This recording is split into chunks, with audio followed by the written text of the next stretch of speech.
Today on Declassified, we explore why many of today's news reporters believe it is their duty to lie to you. We'll show you a concrete example of what the president said and how CNN twisted it.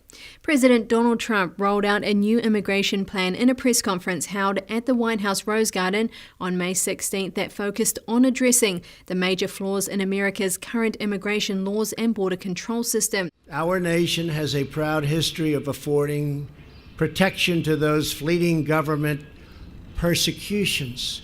Unfortunately, legitimate asylum seekers are being displaced by those lodging frivolous claims. These are frivolous claims to gain admission into our country. My plan expedites relief for legitimate asylum seekers by screening out the meritless claims.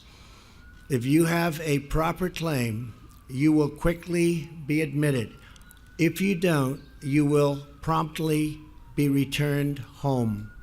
In an act of brazen dishonesty, here's how CNN's Jim Acosta summarized for his audience what the president said in a tweet.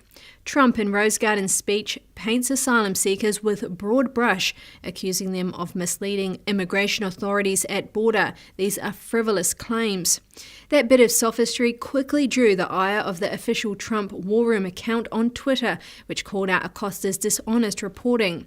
How can you do this and go home at night thinking you've turned in an honest day's work as a journalist? Acosta shot back with the following. Hi, at Trump War Room. In the transcript you provided, you note that Trump describes asylum claims as frivolous and meritless. The transcript also notes Trump uses the term asylum abuse. Trump clearly is accusing asylum seekers of misleading immigration authorities, as I said. Now, most people who saw what Acosta did here will wonder how he thinks he has any integrity whatsoever as a journalist after engaging in this kind of absurd behavior. There's a reason why people in the DNC media complex like Jim Acosta can do this kind of thing every single day and actually think of themselves as being heroic for doing so. Let's go back to 2008 for a moment.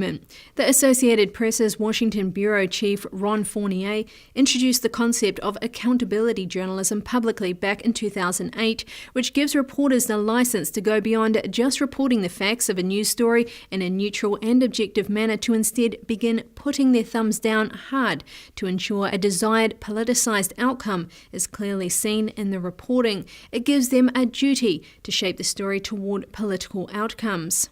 Fournier basically endorsed the idea that journalists need to stop seeing themselves as neutral relators of facts and begin shaping narratives for the public in order to hold the powerful accountable. In our modern age, such quaint notions as journalistic objectivity and neutrality have been utterly dispensed with. What was once considered ethical malpractice in journalism is now expected and even encouraged in many newsrooms. The new viewpoint of how to do the news quickly spread like wildfire throughout the entire DNC media complex. At last, reporters were actually being encouraged by their editors to give free rein to their own political biases while engaged in reporting the news. We are now 11 years removed from 2008 when many media outlets in the political news industry enthusiastically embraced the new accountability journalism guidelines. What did this result in? Reporters and editors gave in to their worst impulses. They began to give free rein to their most naked biases, and it began showing up loudly and clearly in their news coverage.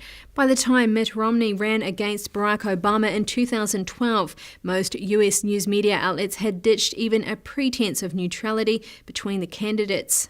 Accountability journalism was the last thing the American news industry needed.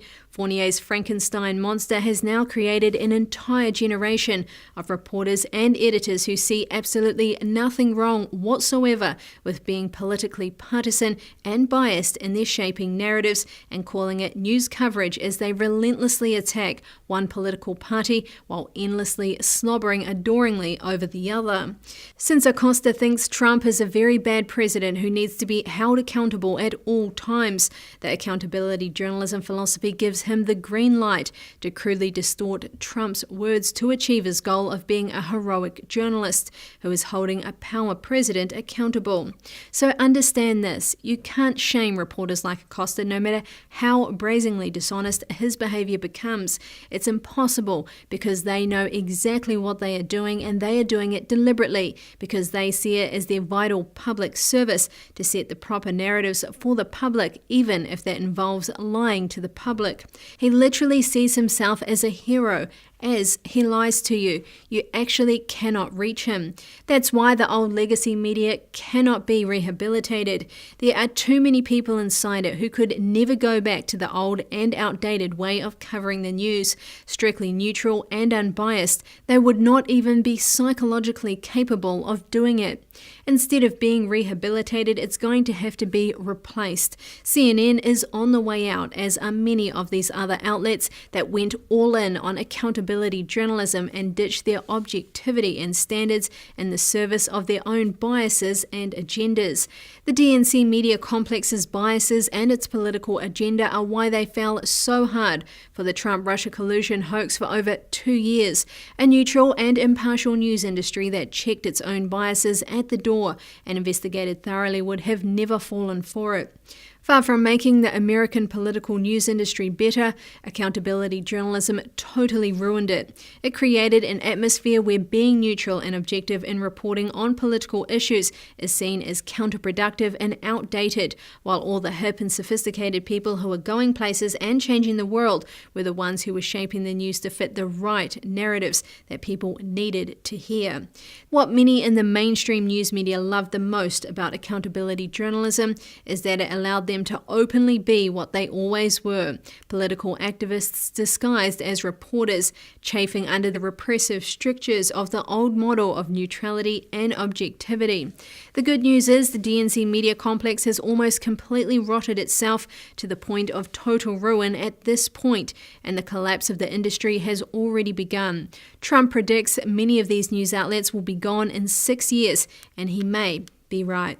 Thank you very much for joining me on this episode of Declassified. I do trust you've enjoyed it. Be sure to leave your comments below. What do you think about the state of journalism in America, and who are the top 3 offenders? You can follow Kate's on Twitter at Draw and Strike. Thank you very much, and we'll see you soon.